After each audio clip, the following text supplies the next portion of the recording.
तब उन्होंने मुझे कवर के अंदर फेंक दिया। प्यारे दोस्तों, अस्सलाम वालेकुम। दोस्तों, एक ऐसा वाकया जिसमें एक औरत को डॉक्टर मरा हुआ घोषित कर देती है और उस औरत के परिजन भी उस औरत का नमाज जनाजा अदा करके उसे दफना भी देती है। फिर 8 साल बाद वह औरत वापस जिंदा होकर वापस आ जाती है। आइए पूरी सच्चाई उसी औरत के मुंह से सुनते हैं। आपका? कवल। अच्छा कमल, मुझे ये बताइएगा कि आज से 8 साल पहले आप फौत हो गई थी। जी बिल्कुल, मैं 8 साल पहले फौत हो गई थी। इसी कब्रिस्तान में मेरी कब्र भी खोद दी थी उन्होंने। कहानी ये थी कि मैं मतलब काफ़ी ज़्यादा परेशान थी। अपने हमारे घर है उसमें तकरीबन 3-4 कमरे हैं, ठीक है, और लास्ट वाला कमरा बहुत बड़ा है, उसमें मैं लेटी हुई थी। तो घर वालों की बहुत परेशानी थी, मैं उसमें लेटी हुई थी। और कुछ घर में थे मगर कुछ ना तैयारी कर रहे थे कहीं जाने के लिए, ना कहीं रिश्तेदारों के घर जाने के लिए तैयारी कर रहे थे। तो मैं लेटी ना पहले तो रोने लग गई। हमारे घर में ना बल्ब लगे हुए एनर्जी सेवर, तो जैसे बंदा रोते रोते एक जगह पर नज़र उसकी टिक जाती है, मेरी ना वो टिक गई नज़र। तो कभी वो ना जल रहा था, कभी बुझ रहा था, कभी जल रहा था, कभी बुझ रहा था। मैंने ना इस चीज़ को नोट ही नहीं किया क्योंकि मैं तो रो रही थी, घर वालों की परेशानी थी, अम्मी की वजह से थोड़ी सी थी। तो मैं चुप करके लेटी हुई थी, रो रही थी काफ़ी ज़्यादा। एकदम से ना जैसे कहते हैं ना कमरे में बिल्कुल अंधेरा आ जाता है। बल्ब जो था ना पहले तो ऑन ऑफ हो रहा था, बिल्कुल ही फिर बंद हो गया। तो मैं ना जब देखा ना बल्ब बंद हो गया, कमरे में बिल्कुल अंधेरा चला गया। मैंने कहा शायद लाइट चली गई है, ऐसे होता है। अच्छा मैं फिर लेटी रही हूँ, उठ के ये नहीं कहा कि मैं जाऊँ बाहर देखूँ, लेटी रही हूँ मैं कमरे में ना। तो एकदम से कमरे में इस तरह की कहते अंधेरा था ना, इस तरह का अंधेरा था कि जैसे वाकई मैं कब्र के अंदर हूँ। तो मैं थोड़ा सा उठने की कोशिश कर रही थी पर नहीं, पर एकदम से ना घबराहट सी हुई है। पाँव के तरफ इतना सेक था ना कि जैसे आग नहीं लग जाती पाँव में, इस तरह सेक था। तो उसी चीज़ को मैं ना नोट कर रही थी और मैं आसपास देख रही थी। उतनी ही देर में कमरे का दरवाज़ा इतने गुस्से से बंद हुआ है जैसे किसी ने ना इतने गुस्से से दरवाज़ा बंद किया और कुंडी लगा दी है। अब कुंडी की तो आवाज़ तो ज़ाहिर बातें आ ही जाती है ना, पर इतना मुझे लग रहा था कि कमरे में मैं भी हूँ और कोई और भी है। जब कुंडी लगी है, ठीक है, मुझे पता लग गया कमरे में कुंडी लग गई है। मैं फिर भी उठने की कोशिश कर रही हूँ कि मैं भी उठूँ थोड़ा बहुत, पर नहीं उठ सक रही थी, मैं बिल्कुल ही नहीं उठ सक रही थी।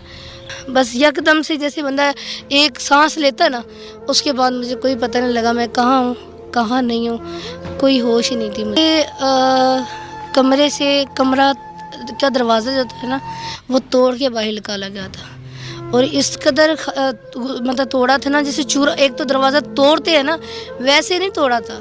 कमरे का दरवाज़ा इतना ज़्यादा भारी हो गया था ना जैसे दीवार नहीं बन जाती, वरना दीवार को 7-8 बंदे लगा के तोड़ रहे हैं, इस तरह वो चूरा चूर दरवाज़ा करके तोड़ के और मुझे उठा के डॉक्टर के पास लेके गए हैं। तो मेरे मतलब रिश्तेदार भी आ गए थे कि भाई उसकी तबीयत ख़राब है, ये क्या है, किस तरह नहीं, वो भी साथ ही इकट्ठे हुए थे। उन्होंने पूछा डॉक्टर से कि भाई ऐसे ऐसे ना ये बेहोश हो गई है। तो 2-3 डॉक्टर ने चेक किया, तसल्ली से ऑक्सीजन भी लगाई, फिर वो जो ECG करते हैं दिल की वो भी की। उन्होंने कहा इसको आप ले जाइए, फौत हो गई है। हाँ बिल्कुल बेहोश थी, मुझे पता ही नहीं था, मैं बिल्कुल बेहोश थी। उसके बाद का नहीं, मुझे डॉक्टर के पास लेके गए तब भी नहीं पता था।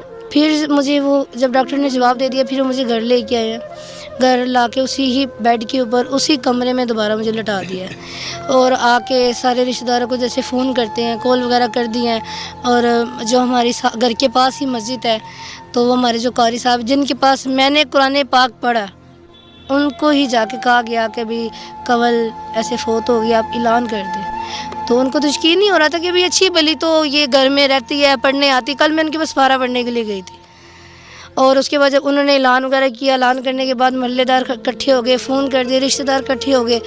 तो जब सब इकट्ठे हो गए और फिर मेरा नमाज जनाजा भी हुआ, नमाज जनाजा भी हो गया मेरे हस्बैंड भी साथ, मेरे घर वाले भी, मेरे माँ बाप सब, और जितने मोहल्ले के लोग थे ना तकरीबन 800-900 बंदा था। बहुत तादाद बंदों की थी। ज़ाहिर बात है कि जवान लड़की यंग फौत हो जाना फिर, और हम लोग ना वैसे भी मोहल्ले में ना सब हमें जानते हैं, तो मोहल्ले में सब जानते हैं मेरे वाला साहब को, जिसको पता लगता था वो आ जाते थे कि भाई उनकी जवान बेटी फौत हो गई है। जो कब्रिस्तान, इसी कब्रिस्तान में आप देख सकते हैं, और जो उसी कब्र के पास हम बैठे, यही कब्र मेरी है اسی کور کے پاس میں بیٹھی ہوئی ہوں.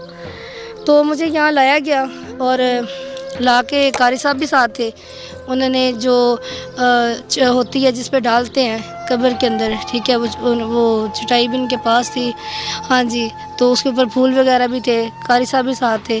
تو یہ جو یہاں کا وہ جو نہیں تو جو کپڑے وغیرہ دیکھ بھال کرتا ہے, ہاں جی, وہ بھی تھے ساتھ نا.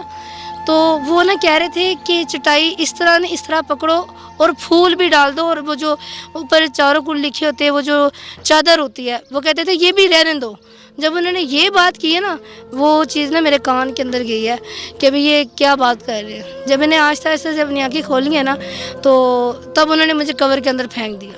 جب میں نے آنکھیں کھولی, وہ چٹائی جیسے کسی کو پھینک نہیں دیتے, جیسے بھی سمجھو کوئی شاپ پر پھینک دیا, ویسے مجھے انہوں نے کور میں پھینک چھوڑ دیا. جب مجھے انہوں نے پھینکا, جب میں کور کے اندر گئی ہوں, میرا ایک تو سر لگا ہے اور پھر کمر لگی ہے, اور مجھے پتہ لگا جی مجھے اتنا چوٹ لگ گئی ہے. جب میں نے دیکھا تو اتنا تو پتہ ہوتا ہی میں کور کے اندر ہوں, ٹھیک ہے. اور بڑی مشکلوں سے جب انہوں نے مجھے پھینکا نا, تو میں رو رہی تھی. یہ ہوتا نہیں کہ بندہ آواز, میرے میں ہمت نہیں تھی آواز کی, اور میں کور کے اندر تھی. میں بڑی مشکلوں سے نا, آپ کو پتہ کور کتنی ڈونگی ہوتی ہے, باہر تو آ ہی نہیں سکتے. تو بڑی مشکلوں سے نا میں نے, جیسے کہتے ہیں بھئی, وہ کفن سارا میں نے پہنا ہوا تھا, ٹھیک ہے. وہ کفن میں نے تھوڑا سا بھی نیچے کیا, وہ تھوڑا سا یہاں تک باندھ کے اپنے بازو لگا